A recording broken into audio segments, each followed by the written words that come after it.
During a game of King's Cup, my boyfriend's female buddy drew a dare card requiring her to pick someone to unhook her bra. Without hesitation, Luke stood up.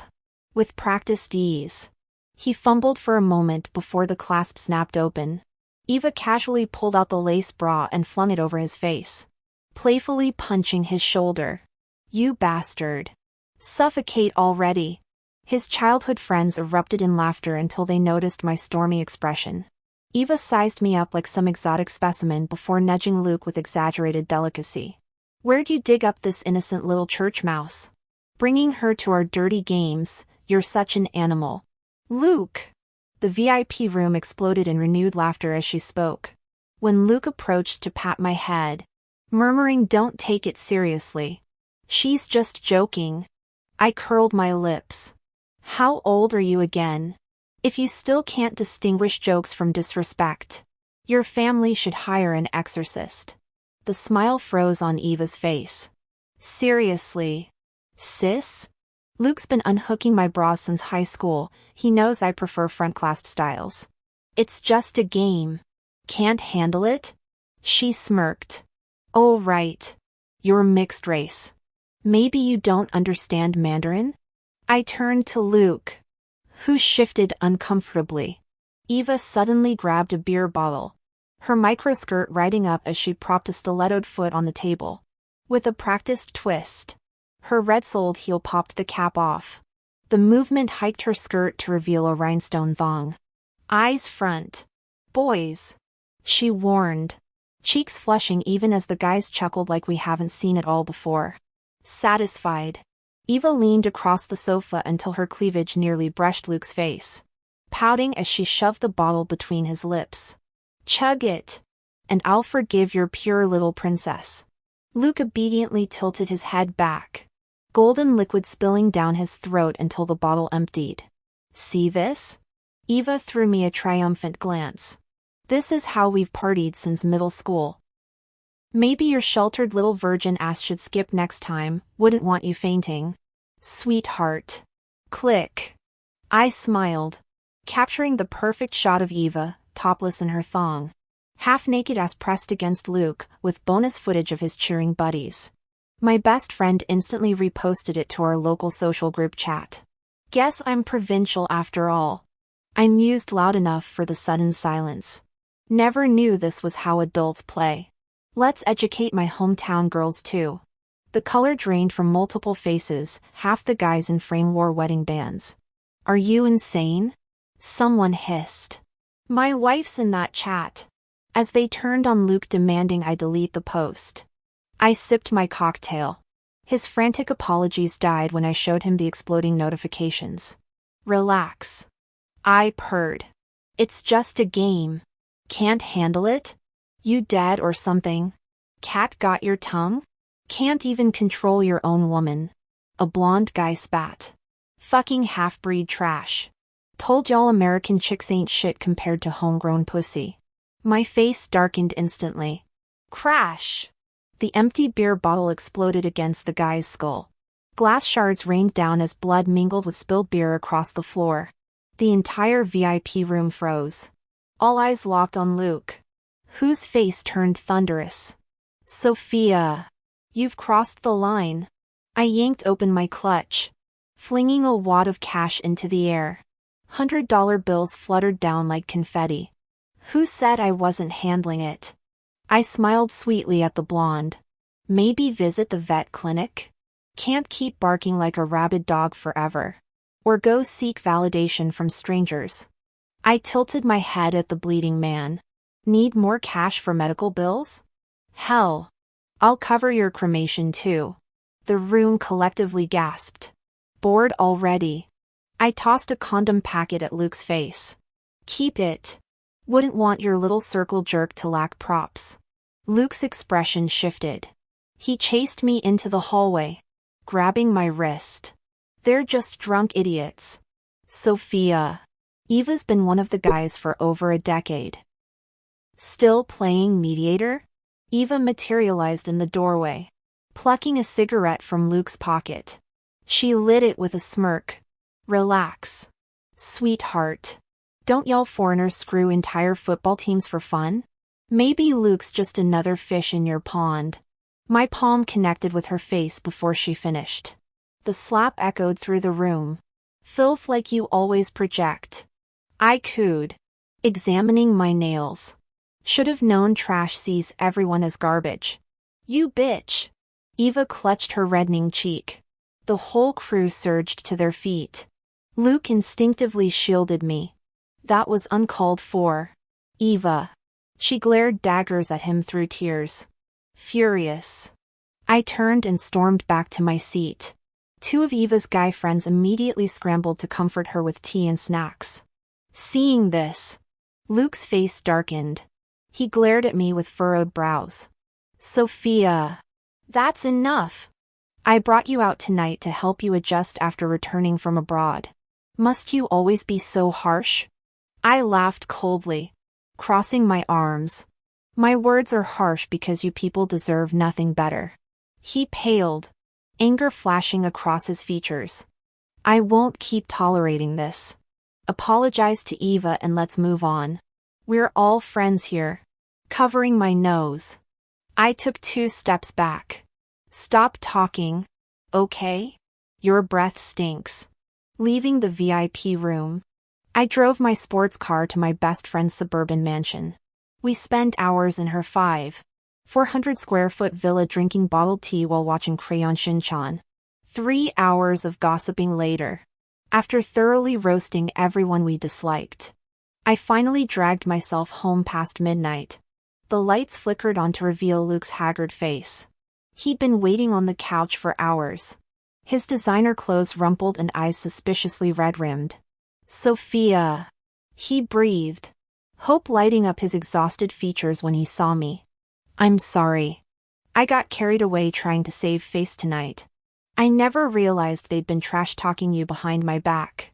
I already beat up that idiot and blocked him everywhere. He knelt before me, those ridiculously long lashes casting shadows over his pleading gaze. The faint redness at the corners of his eyes suggested he'd been crying. A year ago, this vulnerable act would have melted my heart. Not tonight. Luke. I said quietly, meeting his eyes.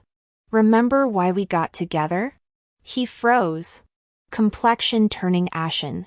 I chose you because you were untainted by messy relationships. Clean. My voice remained steady. Tonight proved otherwise. Our relationship began when I'd just graduated.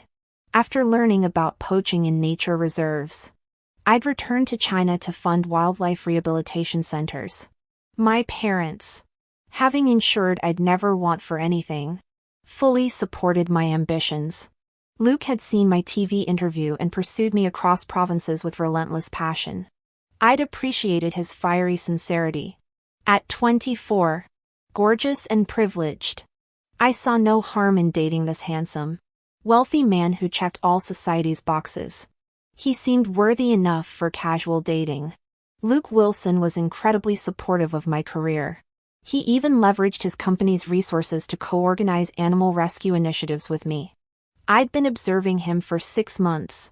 Throughout this period, he respected my boundaries, maintained appropriate distance from other admirers, and reserved his tenderness exclusively for me. Our relationship blossomed effortlessly, like water finding its course. But he'd forgotten men were mere seasoning in my life's banquet. I didn't need him. The realization seemed to dawn on Luke too. Panic flashed across his face as he pressed my palm against his cheek. Eyes red-rimmed while swearing. Sophia. You have to believe me. There's nothing between Eva and me. This was the first and last time. I withdrew my hand and gestured toward the bathroom. Go shower. Watching his relieved retreat, I smiled faintly. I knew women like Eva never surrendered easily. Luke's promises? I treated them like flatulence, momentarily unpleasant but ultimately forgettable. My departure in 6 months would settle everything. Yet Eva proved more impatient than anticipated. Barely a week later, she made her move. When Luke picked me up from work for dinner, my dangling foot hooked a black thong from under the passenger seat. His face drained of color. "It's not what you think," he stammered. "Eva got her period last week during rush hour. You know how impossible cabs get on 2nd Avenue. She was vomiting and other things. All the guys were busy. I was closest." His eyes darted between my expression and the offending garment. She needed to change certain undergarments. But I looked away. "Swear to God." He raised his hands like a suspect surrendering. "Must have forgotten this. Clumsy, right?" I maintained perfect composure through dinner, even waving him off to his overtime work with serene smiles. "Thank God you're understanding, baby." Luke exhaled, kissing my forehead. "Never doing that again." The security guard marveled as he left. "Never seen Mr. Wilson's so smitten. You've got magic, miss." Chuckling, I slid into my car and ordered takeout delivery address set to Eva's favorite cocktail lounge. The chaos erupted quickly. Luke's buddies, who hadn't spoken in ages, suddenly started blowing up my DMs. "What's your problem, sis? Bullying some girl like this is low." I smiled while typing back. "What exactly did I do? Your precious Eva here forgot her black lace thong in my boyfriend's car. I just sent her a care package with diapers and high-waisted underwear to save her future embarrassment. Isn't this what sisterhood support looks like?"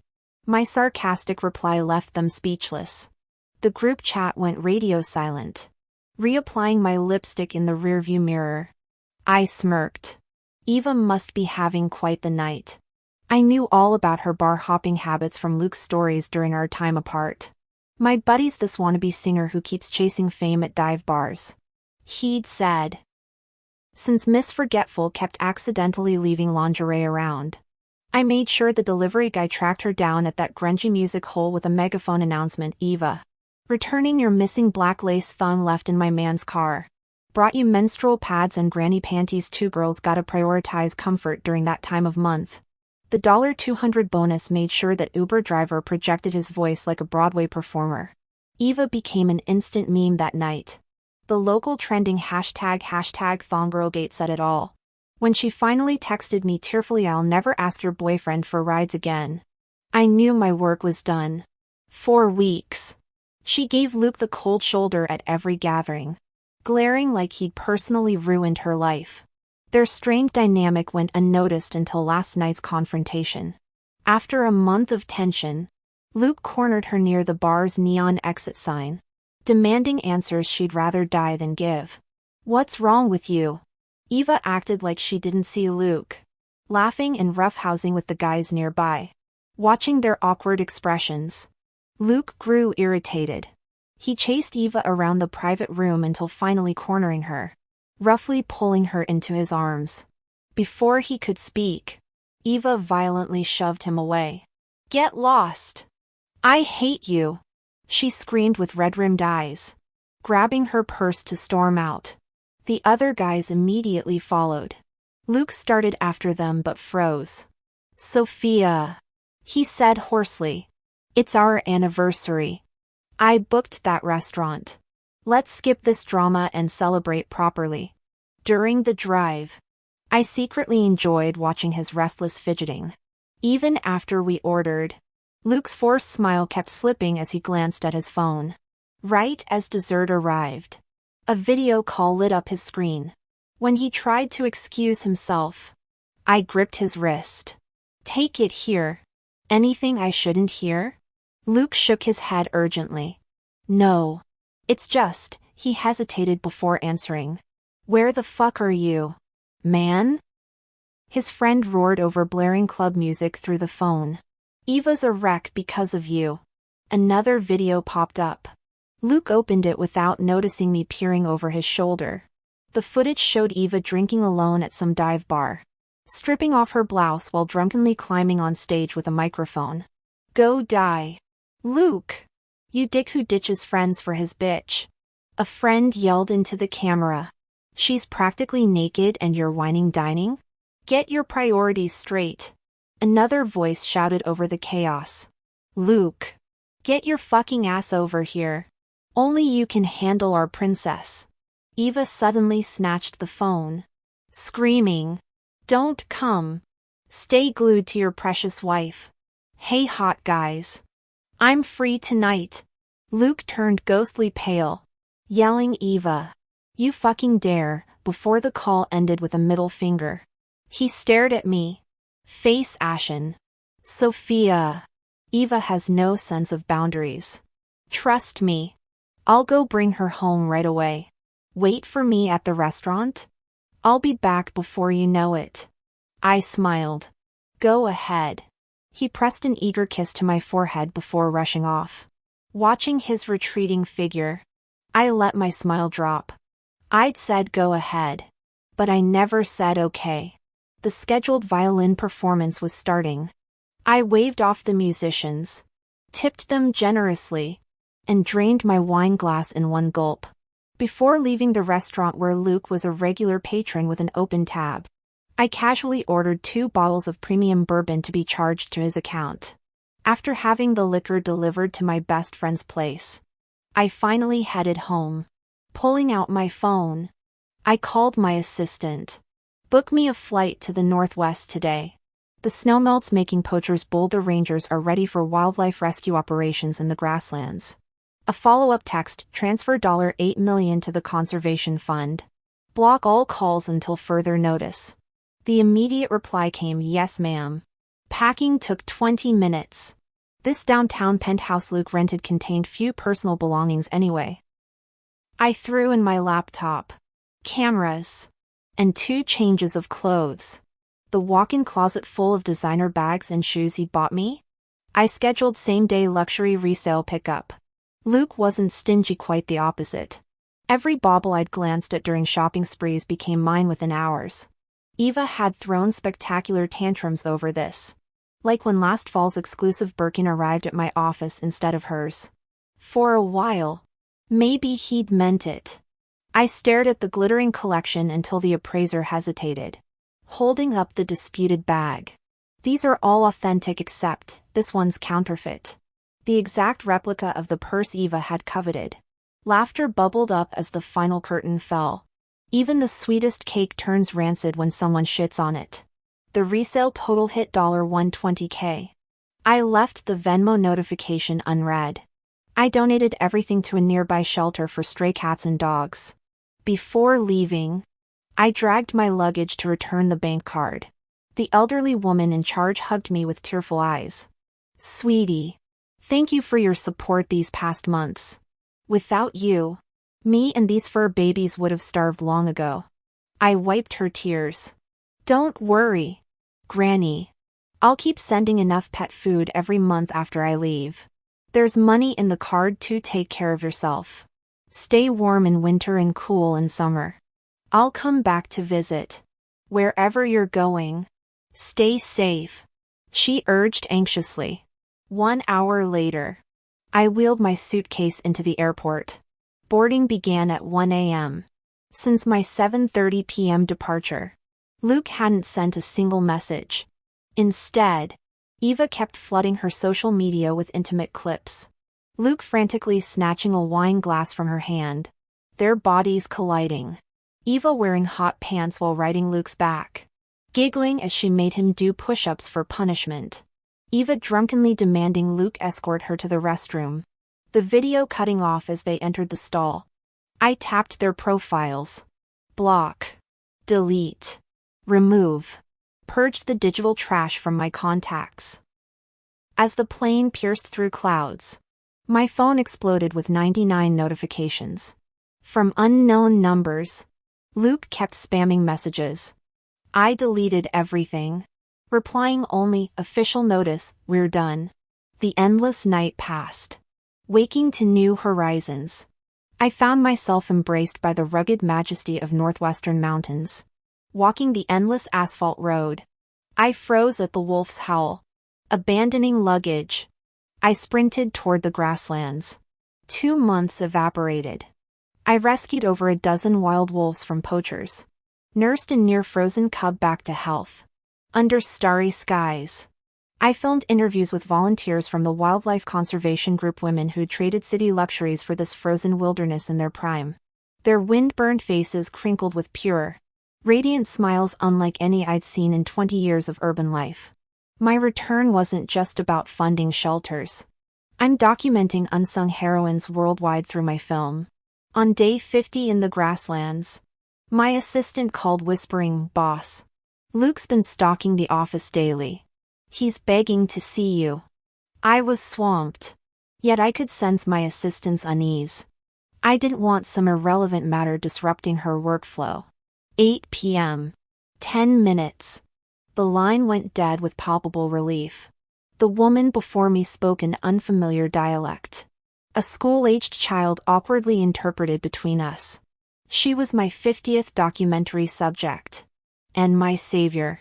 I'd been alone at camp when I spotted the injured wild animal limping for help. The poachers saw it too. Unarmed, I grabbed my hatchet and charged between them and the cub. Gunfire erupted. They fled when I fell, left bleeding in sub-zero wilderness. I lost consciousness. I awoke in her tent. Through the camera lens, she explained I wasn't her first rescue but her 100th. Hikers get lost in these northwestern wilds. I herd livestock, but check these trails every 2 days. If I stop, she shrugged, eyes luminous with quiet resolve. The grasslands kill. My patrols give hope. 16. Still a child herself. The girl brought mutton jerky and butter tea as I checked my watch. 8 p.m. The video call arrived precisely. Luke's bloodshot eyes filled the screen. "Sophia! Where were you? I never agreed to break up." I crossed my arms, finger hovering over end call. "Wait!" His voice cracked. "I messed up. That night, you waited hours. Didn't you? I should have never left you alone. But Eva was threatening suicide.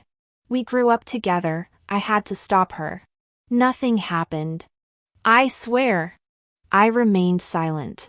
"You don't believe me." Desperation twisted his features. "Give me one last chance.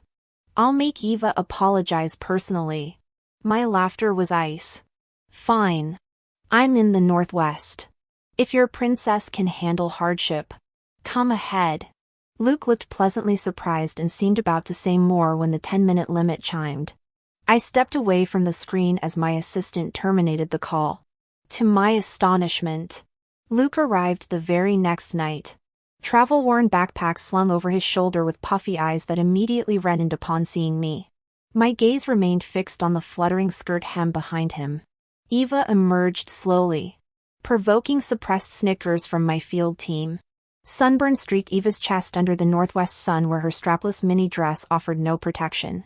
Though visibly resentful, she bit her lip and forced out, "Sophia, I apologize.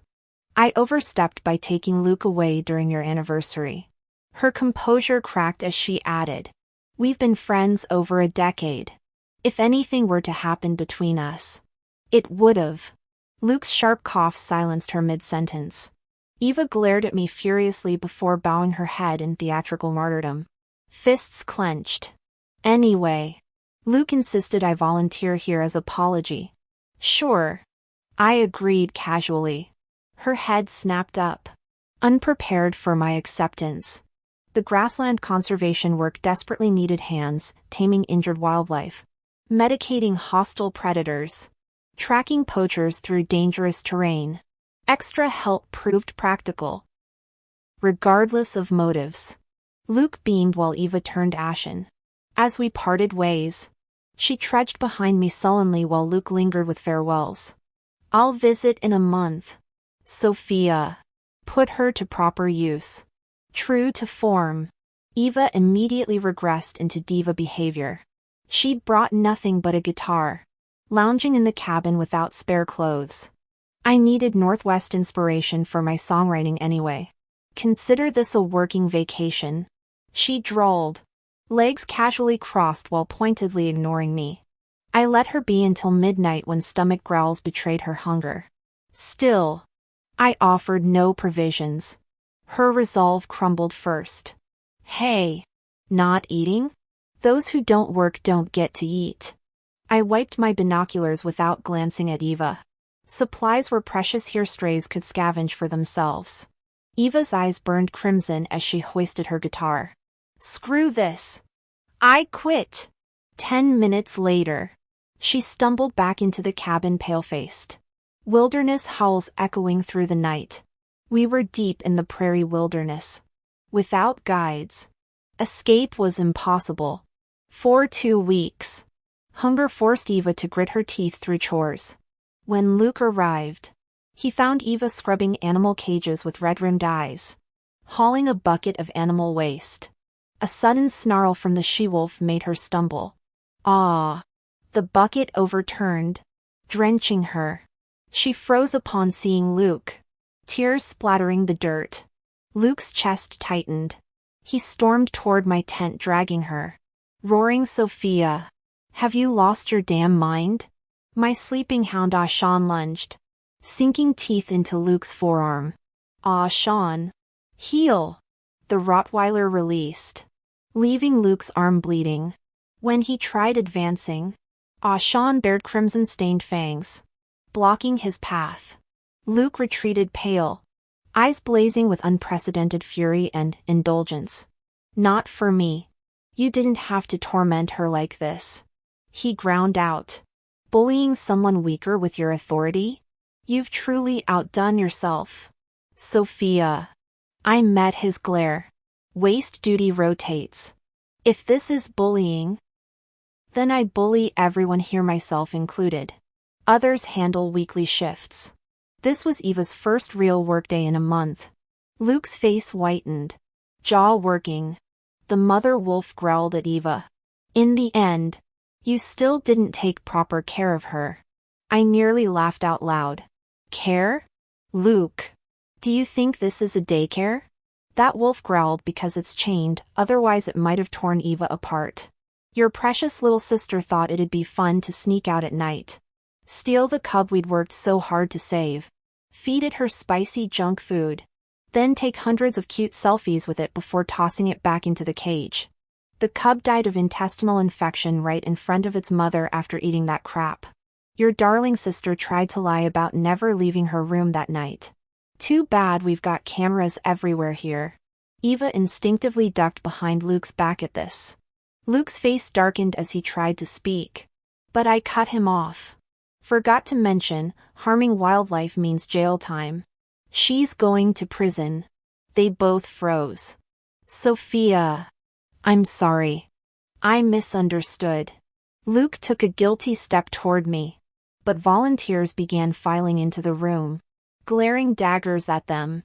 His throat worked. I apologize for Eva. She's just immature. Thank you for being patient with her. No problem at all. I smiled serenely. Eva visibly relaxed. Luke's expression softened too. I knew you wouldn't be heartless about this. I don't mind forgiving her. I shrugged. But the judge might feel differently. Already called the cops, wildlife protection officers are on their way. No need for apologies since I'm not helping her. Eva went sheet white, clutching Luke's arm. Big brother. Get me out of here. I won't go to jail. I can't stay with this bitch. Luke finally realized I wasn't bluffing. His voice turned icy. Sophia. This is too far. Will destroying a girl's life satisfy your petty insecurities? I swear.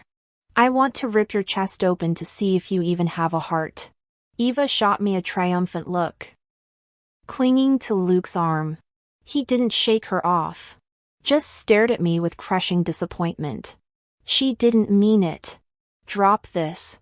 And I'll forgive your overreaction. Otherwise, we need to reconsider our relationship. Eva smirked at me while clinging to him. I chuckled, turning to the girl beside me. Dorge. I hear sirens. Guide the officers in. That cub's death won't be in vain, she'll pay for this. Sis. I'm back. A deep voice interrupted as a leather-clad young man ducked into the tent, hunting dogs at his heels. My silver ring glinted against his tan chest muscles beneath the open jacket.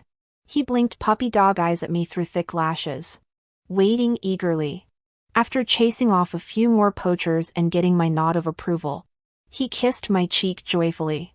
Luke's face instantly darkened. "Who's he?" Eva burst into laughter, pointing at me excitedly. "See? I told you she's easy. She'll spread her legs anywhere. You wouldn't believe me. Big brother." I stared at the pair like they were telling fairy tales. "Seriously, Luke? You don't understand what breakup means? We're done. Game over. You understand?" I looked him up and down like he was an alien. "That prairie hunk is hotter, buffer, and lasts longer than you. OMG. I fake gasped. "Wait, you didn't think I'd stay celibate for your pathetic two-pump romance?" Luke panicked, releasing Eva to grab my arm. "We never broke up. Eva and I are just friends." I shook him off with a mocking smile. "So it's cool if I get drunk with random guys, unbutton their jeans, and take them home?" His face went sheet white. "No. That's different. Eva and I never." "Move aside." Wildlife officers arrived with park rangers. Eva tried to bolt but got cornered. "Big brother. Save me. I'll pay fines. I'm rich." She screamed while cursing me, "You pretentious bitch. These dumb animals aren't worth saving. Let them die like they deserve. Go back to your hick town." Crack! Luke slapped her hard enough to leave a handprint. "You hit me?" Eva's eyes turned murderous. "Fine. Live happily with your slut. I'd rather die than let you touch me again." Same old manipulation tactics. But this time Luke ignored her, begging me instead, "Sophia, I swear nothing happened with Eva. Don't choose him over me. I'm richer. Younger. You're disgusting. You have no self-respect. Treating women's affection as some kind of amusement." I finished Luke's sentence for him, smirking coldly. "And let's be honest, this isn't your first time, is it? Your precious little sister here got lonely during her month-long stay. She couldn't help spilling all her secrets to me, including how she couldn't wait to lose her virginity to you the moment she turned 18. Luke paled. He knew he'd crossed my ultimate line. If I recall correctly, didn't I mention I only date virgins? I wiped my arm where he'd touched me. "You're filthy." Eva got arrested. The wolf cub she'd killed turned out to be an endangered species. The investigation uncovered more than just animal cruelty. Over several months, she conspired with poachers to illegally traffic wolf pelts and ivory. All the money went to funding her pathetic attempts to buy songs from third-rate producers. Still chasing that delusional pop star fantasy, her sentence got extended to 5 years. Luke refused to accept our breakup, still publicly claiming we were together. At first, he kept making high-profile donations to my animal rescue through his company. When I didn't stop him, he kept clinging to this pathetic charisma. That changed when I brought the sun-baked ranch hand to my charity interview. When reporters asked about him, I smiled. "He's my partner. Sure, we're a couple with me being the older one, but it works beautifully." My philanthropic work had made me somewhat of a public figure. Luke's company had ridden my coattails to improved reputation, their stocks soaring with our perfect power couple image. Now that I'd publicly moved on, my credibility remained intact. But Luke's empire crumbled overnight. When netizens connected Eva's bar incident with my trending topic about sanitary pads donations, the truth went viral. Someone leaked security footage of that night, Luke shielding half-naked Eva from the cameras while carrying her to his car. Her screaming, "Who the hell does Sophia think she is? If I want this man, you think some bitch like her could stop me? Bet you didn't know, big sister moans way better than you." The rest got muffled by Luke's hand over her mouth. 6 months later, his company filed for bankruptcy. As for that viral video, please, like I haven't seen worse. Luke's business partners quickly turned against him, dumping their shares. Resources and personnel were poached by competitors. Left alone, he couldn't salvage the situation. When he reappeared before me, two little sisters calling me mommy trailed behind. Luke's face turned ashen, his voice trembling with disbelief as he demanded, "You have kids? Whose are they?" "Whose? Not that it's any of your business," I replied coolly. He stared at me despondently before finally saying, "I'll raise them. Doesn't matter whose they are. I'll accept anything even if there are 3. Just forgive me." Ignoring him, I speed-dialed my father. "Daddy, I'm out of allowance. What? Wire another 100 million? Okay. Say hi to mommy for me. Love you both. Mwah." The funds arrived instantly, fueling my wildlife conservation projects. Under vast skies where cattle roam free, I nurture these adopted orphans from war zones. With my family fortune, only fools would marry gold diggers eyeing our assets. I've got wealth, beauty, and plans to date 100 suitors this lifetime. 3? Honey, you're not even warming up my roster.